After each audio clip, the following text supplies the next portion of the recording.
तो सरकार आदिवासियों की आर्थिक तरक्की के लिए देसी जुगाड़ का सहारा ले रही है। जी हां, सरकार ने महुआ से शराब बनाने को वैध बना दिया है, जिसके जरिए आबकारी विभाग महुआ के फूलों को अच्छे रेट पर खरीदेगी और फिर उसे राजस्थान श्रीगंगानगर शुगर मिल्स में देसी शराब तैयार किया जाएगा। सरकार की मंशा है कि देसी शराब को वैध करने से न केवल अवैध शराब के कारोबार पर लगाम लगेगी, बल्कि सरकार का खजाना भरने के साथ अवैध शराब से होने वाली मौतों पर भी ब्रेक लगेगा।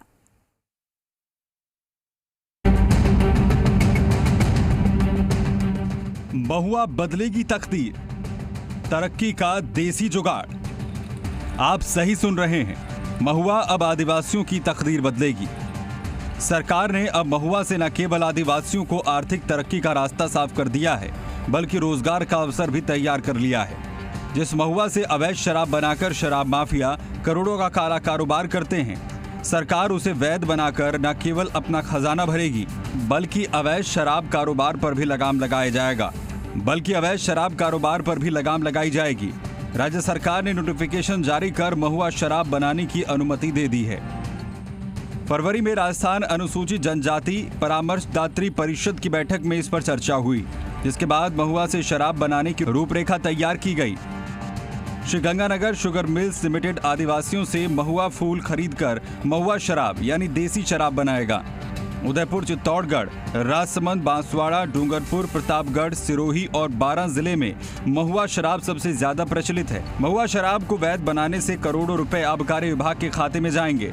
साथ ही अवैध हथकढ़ शराब से होने वाली मौतों में भी कमी आएगी। स्थानीय आदिवासी लोग महुआ फूलों को कम दामों में बेचते थे। आबकारी विभाग महुआ के फूलों को 80 रुपए किलो में खरीदकर उनकी आय बढ़ाएगी। फूलों को एकत्रित करने से आदिवासियों को रोजगार मिलेगा।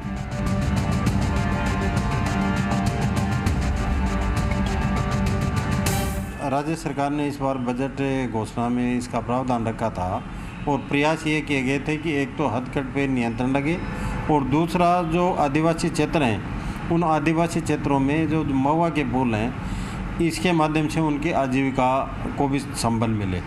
और दूसरी इसकी जो दर रखी गई है वो देसी शराब से सस्ती रखी गई है। उम्मीद यही करते हैं कि जो हथकढ़ शराब पे नियंत्रण भी लगेगा और उनकी आजीविका को संबल भी मिले।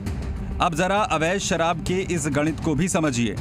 1 लीटर शराब से मिलावट कर 2 लीटर यानी 2 बोतल शराब बनाई जाती है। आबकारी विभाग भी मानता है कि कुल अवैध कारोबार में से महज 30% पर ही कार्रवाई कर पाता है, यानी 2.5 करोड़ बोतल बाजार में सप्लाई होती है। पुलिस कार्रवाई कर साल भर में करीब 50 लाख लीटर अवैध महुआ शराब नष्ट करती है। प्रति बोतल 90 रुपए की भी माने तो प्रदेश में करीब 200 करोड़ रुपए का अवैध कारोबार होता है। अवैध शराब को रोकने की दिशा में सरकार का बहुत बड़ा कदम है, क्योंकि जो महुआ से शराब बनी करती थी, जो इलिसिट लीकर के रूप में बनती थी, अब उसकी जगह हम सरकार ही उत्पादन कर रही है महुआ से। तो जो अवैध शराब है उसकी बिक्री पर रोकथाम के लिए किए गए प्रयास हैं। साथ ही महिलाओं का सशक्तिकरण होगा, उनको फ्लावर के अच्छे प्राइस मिल सकेंगे। हमारे साथ यहाँ के एक्सपर्ट्स भी हैं जो GSM के हैं, क्योंकि श्री गंगानगर शुगर मिल्स को इसका जिम्मा दिया गया है। सर, इसका प्रोसेस बताइए, किस तरह बनती है? महुआ फ्लावर को पहले क्या 15 दिन तो उसमें रेक्टिफाइड स्पीड का 40% रेशो लेके तो उसको सोकिंग में डालते हैं, तो करते 10-15 दिन। उसके बाद उसको डालते हैं पोर्टशीट में, इसमें हाँ पोर्टशीट, फिर उसमें डालते हैं रेक्टिफाइड स्पीड और प्लस पानी डालते हैं। ठीक है। फिर उसको पैक कर देते हैं और स्टीम जनरेटर से स्टीम के थ्रू ये अल्कोहल वेपर बनते हैं, जो वो कंडेंसर से कूल होते हुए स्टोरेज वेट में जाते हैं। तो इस प्रोसेस में लगभग 8 से 9 घंटे लगते हैं। आदिवासी क्षेत्रों में बनने वाली महुआ शराब को बनाने का तरीका भी पूरी तरह से देसी होगा। मिल में सबसे पहले जमीन में गाड़कर महुए को सड़ाया जाएगा, फिर भट्टी लगाकर उबाला जाएगा और इसके लिए स्पिरिट मिलाया जाएगा। फिर उसे 6 से 7 दिन तक सड़ाने के लिए रख दिया जाएगा। पूरी प्रक्रिया के बाद बोतल में पैक कर दिया जाएगा।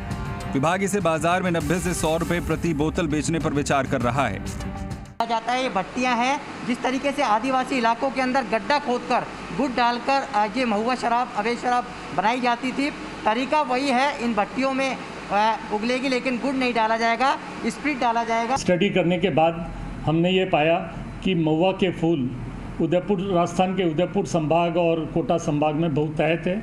एक ही तरीका है कि इनके फूलों का उपयोग हो तो पेड़ कटने से बचेंगे। जो शराब बना रहे हैं उसमें आबकारी ड्यूटी वगैरह लगती है, परंतु जब पब्लिक को पता चलेगा कि ये साफ़ सुथरी और क्वालिटी की मदिरा है तो धीरे धीरे हथकढ़ शराब में कमी आएगी।